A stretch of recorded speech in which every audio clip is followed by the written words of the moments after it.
कहानी की शुरुआत एक फार्म से होती है, जहाँ एक किसान जिसका नाम जैक था अपने दो बेटों जूनियर और बिली के साथ खेत में काम कर रहा था। उस समय जैक का छोटा बेटा बिली खेत में एक स्केयर क्रो बांध रहा था ताकि कौवे खेत में आकर फसल को नुकसान न पहुंचाए। लेकिन तभी बिली कुछ अजीब नोटिस करता है। वो देखता है कि कौवे उस पुतले से डरकर उड़ने के बजाय उल्टा उसी स्केयर क्रो के ऊपर आकर बैठ रहे हैं। ये देखकर बिली हैरान हो जाता है, क्योंकि आमतौर पर कौवे पुतले को देखकर दूर भाग जाते हैं। यही अजीब बात बिल्ली की उत्सुकता और बढ़ा देती है, इसलिए वो सावधानी से उस स्केयर क्रो के पास जाने लगता है। लेकिन जैसे ही बिल्ली उसके करीब पहुंचता है, उसके होश उड़ जाते हैं, क्योंकि वो कोई साधारण पुतला नहीं था। असल में वो एक डरावना मॉन्स्टर था, जिसके बड़े बड़े नुकीले पंजे और भयानक शरीर था। ये देखकर बिल्ली डर के मारे जोर से चिल्लाता है और अपनी जान बचाने के लिए खेत में भागने लगता है। लेकिन तभी वो खतरनाक मॉन्स्टर अचानक हवा में उछलता है और पलक झपकते ही बिल्ली को पकड़ लेता है। बिल्ली की चीख सुनकर जैक और उसका बड़ा बेटा तुरंत उसकी तरफ दौड़ पड़ते हैं। जब वे वहां पहुंचते हैं तो देखते हैं कि वो शैतानी मॉन्स्टर बिल्ली को जमीन पर घसीटते हुए दूर ले जा रहा है। जैक और जूनियर पूरी ताकत से उसके पीछे भागते हैं, लेकिन उस मॉन्स्टर की रफ्तार बहुत ज्यादा थी और इससे पहले कि वे उसे पकड़ पाते, मॉन्स्टर अचानक अपने विशाल पंख फैलाता है और बिल्ली को लेकर तेजी से आसमान में उड़ जाता है। इसके बाद कहानी का सीन बदलता है और अब हम एक स्कूल बस को देखते हैं, जो एक सुनसान हाईवे से गुजर रहा था। इस बस में स्कूल के कुछ लड़के बैठे थे, जो अभी अभी एक बास्केटबॉल मैच जीतकर अपने घर वापस लौट रहे थे। उनके साथ बस में 3 चीयर लीडर्स, 2 कोच और एक महिला ड्राइवर भी थी। सब कुछ बिल्कुल नॉर्मल चल रहा था, लेकिन तभी अचानक बस का एक टायर जोर से फट जाता है। तेज आवाज़ के साथ बस हिलती है और ड्राइवर तुरंत गाड़ी रोक देती है। टायर फटने की वजह जानने के लिए दोनों कोच बस से नीचे उतरते हैं और बाहर जाकर टायर को ध्यान से देखने लगते हैं। जैसे ही वे पास जाकर टायर को देखते हैं, वे हैरान रह जाते हैं, क्योंकि टायर किसी आम नुकीली चीज से नहीं फटा था। उसमें एक अजीब सा हथियार धंसा हुआ था, जो धातु का नहीं बल्कि असली हड्डियों से बना हुआ लग रहा था। उधर बस के अंदर बैठे कुछ लड़के समय बिताने के लिए रेडियो पर समाचार सुन रहे थे, जहां एक डरावनी खबर चल रही थी। खबर में बताया जा रहा था कि पास के इलाके में मौजूद एक पुराने चर्च के बेसमेंट से पुलिस को लगभग 500 लाशें मिली हैं। लेकिन सबसे डरावनी बात यह थी कि उन लाशों में से एक भी लाश पूरी नहीं थी, यानी हर शरीर से कोई ना कोई अंग या उसका हिस्सा गायब था। ये खबर सुनते ही बस के अंदर बैठे सभी लोग घबरा जाते हैं, लेकिन कुछ लोगों को इस बात पर विश्वास नहीं होता, इसलिए वे रेडियो बंद कर देते हैं। इसके बाद कुछ लड़के बस से नीचे उतर जाते हैं और आसपास क्या हो रहा है ये देखने के लिए पास के खेत के किनारे तक चले जाते हैं। उस समय आसमान में वही शैतानी मॉन्स्टर मंडराने लगता है। वो लड़कों के ऊपर से 2-3 बार उड़कर गुजरता है, लेकिन अजीब बात यह थी कि उसने उन पर हमला नहीं किया। ऐसा लग रहा था जैसे वो बस उन्हें ध्यान से देख रहा हो, मानो अपने अगले शिकार को चुन रहा हो। इसके बाद सभी लोग वापस बस के पास इकट्ठा हो जाते हैं। तब सबको महसूस होने लगता है कि ये जगह बिल्कुल सुरक्षित नहीं है और ऊपर से रात भी होने वाली थी, इसलिए वे फैसला करते हैं कि यहाँ ज़्यादा देर रुकना ठीक नहीं होगा। इस वजह से वे फटे हुए टायर के बावजूद बस को धीरे धीरे आगे बढ़ा देते हैं। दूसरी तरफ किसान जैक अपने बेटे का बदला लेने की पूरी तैयारी कर रहा था। वो अपने ट्रक में एक बड़ा हार्पून फिट कर रहा था। इसी बीच बस के अंदर बैठी एक लड़की, जिसका नाम मिन्सी था, अचानक झपकी ले लेती है और एक अजीब सपना देखने लगती है। उसके सपने में उसे बिल्ली और पिछली पार्ट में मरा हुआ लड़का दिखाई देते हैं। वे दोनों मिन को उस खतरनाक मॉन्स्टर के बारे में चेतावनी दे रहे होते हैं।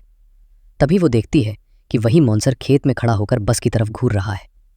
तब अचानक वो अपना हथियार निकालता है और बस पर हमला कर देता है, और तभी मिन्सी की नींद टूट जाती है। लेकिन हैरानी की बात यह थी कि ठीक उसी समय असल दुनिया में भी बस का दूसरा टायर जोर से फट जाता है। अब उनके पास बस रोकने के अलावा कोई रास्ता नहीं बचता। इसके बाद एक कोच बस से नीचे उतरता है और सड़क पर फ्लेयर लगाने लगता है, ताकि अंधेरे में आने वाली कोई दूसरी गाड़ी उनकी बस से टकरा ना जाए। उसी दौरान बस की महिला ड्राइवर फटा हुआ टायर चेक करने लगती है, लेकिन जैसे ही वो टायर के पास पहुंचती है, उसे फिर से वही हड्डियों से बना अजीब हथियार बस के टायर में ढसा हुआ दिखाई देता है। ये देखकर वो समझ जाती है कि मामला बिल्कुल नॉर्मल नहीं है और यहाँ कुछ बहुत खतरनाक हो रहा है। दोनों इस बारे में बात ही कर रहे होते हैं कि तभी अचानक आसमान से वही मॉन्स्टर आ जाता है और पलक झपकते ही वो उस कोच को, जो सड़क पर फ्लेयर लगा रहा होता है, उसे अपने पंजों में पकड़कर हवा में उड़ा ले जाता है। ये देखकर सब लोग हैरान रह जाते हैं, क्योंकि किसी को समझ ही नहीं आता कि कोच अचानक कहाँ गायब हो गया है। लेकिन ड्राइवर को साफ महसूस होने लगता है कि कुछ बहुत गलत हो रहा है, इसलिए वो तुरंत सभी बच्चों को बस के अंदर बैठने के लिए कहती है। तभी बस के अंदर बैठे लड़कों में से एक लड़का रेडियो के जरिए पुलिस से संपर्क करने की कोशिश करने लगता है, लेकिन इससे पहले कि वे मदद मांग पाते, वो मॉन्स्टर फिर से लौट आता है और महिला ड्राइवर को ही झपट्टा मारकर हवा में उठा ले जाता है। उस समय जैक नाम का एक लड़का अपनी आंखों से देख लेता है कि कोई डरावनी चीज़ ड्राइवर को उठाकर ले गई है, लेकिन बस के अंदर बाकी बच्चों को उसकी बात पर भरोसा नहीं होता। तभी अचानक मॉन्स्टर एक बार फिर हमला करता है और इस बार वो बस के पास खड़े आखिरी कोच को अपने पंजों में जकड़ लेता है। पर उस समय स्कॉट नाम का एक लड़का हिम्मत दिखाते हुए उसे बचाने की कोशिश करता है, लेकिन वो सफल नहीं हो पाता और मॉन्स्टर कोच को पकड़कर आसमान में उड़ जाता है। ये भयानक नज़ारा देखकर बस में मौजूद सभी बच्चों की हालत खराब हो जाती है। अब डर के मारे वे तुरंत बस का दरवाज़ा अंदर से लॉक कर लेते हैं और चुपचाप अंदर बैठ जाते हैं। इसके बाद कुछ लड़के रेडियो के जरिए पुलिस से संपर्क करने की कोशिश करने लगते हैं, लेकिन काफ़ी देर तक कोशिश करने के बाद भी दूसरी तरफ से कोई जवाब नहीं मिलता। तभी टेगार्ड नाम का एक लड़का सुझाव देता है कि उन्हें यहाँ बस में फंसे रहने के बजाय पास के किसी फार्म हाउस तक जाकर मदद मांगनी चाहिए, लेकिन स्कॉट नाम का लड़का इस बात से सहमत नहीं होता। उसे लगता है कि बस से बाहर निकलना और भी ज़्यादा खतरनाक हो सकता है। इसी बात को लेकर स्कॉट और टेगार्ड के बीच जोरदार बहस शुरू हो जाती है और बस के अंदर माहौल और भी तनावपूर्ण हो जाता है। तभी अचानक बस की खिड़की के पास वही मॉन्स्टर आकर खड़ा हो जाता है। वो कांच के बाहर खड़ा होकर अंदर बैठे सभी लोगों को घूरने लगता है और अजीब तरह से उन्हें सूंघने लगता है, जैसे वो अपने अगले शिकार को पहचानने की कोशिश कर रहा हो। इसके बाद वो पूरी बस को जोर जोर से हिलाने लगता है और अचानक बस को छोड़कर आसमान में उड़ जाता है। ये खौफनाक नज़ारा देखकर मिस डर के मारे बेहोश हो जाती है। बेहोशी की हालत में उसे फिर से एक अजीब सपना आता है। इस बार उसके सपने में डेरी दिखाई देता है। तब डेरी उसे उस मॉन्स्टर का पूरा सच बताता है। वो बताता है कि हर 23 साल बाद ये मॉन्स्टर जागता है और सिर्फ 23 दिनों तक इंसानों का शिकार करता है। यानी ये सिलसिला सदियों से चलता आ रहा है और आज तक कोई भी इंसान उस मॉन्स्टर को मार नहीं सका है। डेरी ये भी बताता है कि अब उसके शिकार के 23 दिन लगभग पूरे होने वाले हैं, इसलिए अगर वे किसी तरह आज की रात काट लें तो शायद वे बच सकते हैं। फिर मिनसी को होश आ जाता है और होश में आते ही वो बस में बैठे सभी लोगों को अपने सपने के बारे में बताने लगती है। उसकी बात सुनकर सबके मन में एक छोटी सी उम्मीद जागने लगती, क्योंकि उन्हें लग रहा था कि अगर वे बस आज आधी रात तक जिंदा रह जाएं तो शायद वे बच सकते हैं और जैसे ही ये समय खत्म होगा वो मॉन्स्टर फिर से अगले 23 साल के लिए सोने चला जाएगा। अब दूसरी तरफ जैक अपने ट्रक में उसी इलाके के एक सुनसान रास्ते से गुजर रहा होता है। तभी रास्ते में उसे एक अजीब हालत में खड़ी गाड़ी दिखाई देती है, जिसकी छत बुरी तरह फटी हुई थी। ये देखकर जैक को शक होता है, इसलिए वो अपना ट्रक रोकता है और उस गाड़ी के पास जाकर ध्यान से देखने लगता है। वो गाड़ी के अंदर झांकता है और फिर उसका रेडियो चालू करके चेक करता है, ताकि शायद वहाँ से उसे इस रहस्यमयी हमले के बारे में कोई सुराग मिल जाए। लेकिन जैसे ही रेडियो चालू होता है, अचानक बस में बैठे बच्चों का रेडियो सिग्नल जैक के रेडियो से जुड़ जाता है। बस के अंदर बैठा एक लड़का जल्दी जल्दी जैक को सारी बात बताने लगता है और कहता है कि उन पर एक खतरनाक मॉन्स्टर हमला कर रहा है। इसके बाद वो लड़का उससे मिन्नती करता है कि जैक तुरंत पुलिस को फ़ोन करे और उन्हें काउंट रोड पर भेज दे। लेकिन जैक पुलिस को बुलाने की चुपचाप रेडियो बंद कर देता है और खुद ही उस मॉन्स्टर का सामना करने के लिए सीधे उसी जगह की तरफ निकल पड़ता है। इधर बस में बैठे बच्चों को लगता है कि शायद उनका संदेश किसी तक पहुंच गया है, इसलिए उन्हें लगने लगता है कि उनके बचने की उम्मीद बढ़ गई है। लेकिन तभी अचानक मॉन्स्टर बस की छत पर आ जाता है और ऊपर बैठे एक लड़के को पकड़कर उसे खींचने लगता है। रोंडा नाम की लड़की तुरंत पास पड़ा एक नुकीला भाला उठाती है और पूरी ताकत से उसे मॉन्स्टर के कंधे में घोंप देती है। फिर उसी भाले को सीधे उसके सिर में घुसा देती है, जिसकी वजह से मॉन्स्टर जोर से चीख उठता है और उस लड़के को छोड़ देता है। फिर वो बड़ी मुश्किल से उस भाले को अपने सिर से निकालकर फेंक देता है, लेकिन इस दौरान उसकी आधी खोपड़ी उखड़ जाती है। अब गुस्से से पागल होकर मॉन्स्टर बहुत ऊपर आसमान में उड़ जाता है और फिर पूरी ताकत से बस की छत पर क्रैश लैंडिंग करता है। धमाका इतना जोरदार होता है कि बस की सारी खिड़कियां चकनाचूर हो जाती हैं, लेकिन इतनी ऊंचाई से गिरने की वजह से मॉन्स्टर भी कुछ पल के लिए संभल नहीं पाता और बस की छत पर ही बेहोश होकर गिर जाता है। ये देखकर बस के अंदर बैठे सभी लोगों को लगता है कि यही भागने का सही मौका है, लेकिन तभी मॉन्स्टर का एक पंख फटकर बस के अंदर लटकने लगता है। ये देखकर एक लड़का उसके पास जाता है और मजाक में कहता है, ये तो बिल्कुल टॉयलेट पेपर जैसा दिख रहा है। लेकिन अगले ही पल वो पंख अचानक जिंदा हो जाता है और उस लड़के को लपेट लेता है। फिर पलक झपकते ही वो उसकी गर्दन उखाड़ देता है। ये सब देखकर रोंडा खिड़की से बाहर झांकती है और देखती है कि वो मॉन्स्टर उस लड़के का सिर खा चुका है। फिर मॉन्स्टर अपना आधा कटा हुआ सिर खुद ही उखाड़कर फेंक देता है और जिस लड़के का सिर उसने खाया था वही सिर अब उसके शरीर पर फिर से जुड़ जाता है। इसके बाद वो मॉन्स्टर फिर से पहले जैसा ठीक हो जाता है और अपने बड़े बड़े पंख फैलाता है और दोबारा आसमान में उड़ जाता है। अब बस के अंदर बैठे बच्चों के बीच दहशत और बढ़ जाती है। डर के मारे कुछ बच्चे बस से नीचे उतरकर वहां से भागने लगते हैं। हालात इतने खराब हो चुके थे कि स्कॉट की गर्लफ्रेंड भी उसका इंतजार नहीं करती और उसे वहीं छोड़कर भाग जाती है। मजबूर होकर स्कॉट को भी बस से नीचे उतरना पड़ता है, लेकिन जैसे ही वे वहां से भागना शुरू करते हैं, आसमान में उन्हें वहीं मॉन्स्टर मंडराता हुआ दिखाई देता है। ये देखकर बच्चों को समझ आ जाता है कि वे अब खुले खेत में फंस चुके हैं, इसलिए वे अपनी जान बचाने के लिए इधर उधर भागने लगते हैं। तभी मॉन्स्टर उनका पीछा करते हुए अपनी हड्डियों से बना एक खतरनाक सितारा उनकी तरफ फेंक देता है, जो तेजी से उड़ता हुआ सीधा जाकर एक लड़के के सिर में धंस जाता है। फिर अगले ही पल वो लड़का जमीन पर गिर पड़ता है और उसकी वहीं मौके पर ही मौत हो जाती है। ये खौफनाक मंजर देखकर बाकी बच्चे और भी घबरा जाते हैं और जान बचाने के लिए और तेजी से भागने लगते हैं। भागते भागते स्कॉट अपने ग्रुप से अलग हो जाता है और अकेला रह जाता है। तभी ऊपर आसमान से मॉन्स्टर उसकी तरफ एक तेज धार वाला चाकू फेंकता है। वो चाकू स्कॉट के हाथ को चीरता हुआ निकल जाता है और पीछे खड़े एक पेड़ में जाकर ढस जाता है। तेज दर्द की वजह से स्कॉट जोर से चीख उठता है। उसकी चीख सुनकर उसके दोस्त तुरंत वहां पहुंच जाते हैं। फिर सब मिलकर बड़ी मुश्किल से उस चाकू को पेड़ से निकालते हैं और सावधानी से स्कॉट के हाथ से बाहर खींचते हैं। लेकिन इससे पहले कि वे स्कॉट को लेकर वहां से भाग पाते, मॉन्स्टर ऊपर से उस पर झपट्टा मारता है और स्कॉट को अपने पंजों में जकड़कर आसमान में उड़ जाता है।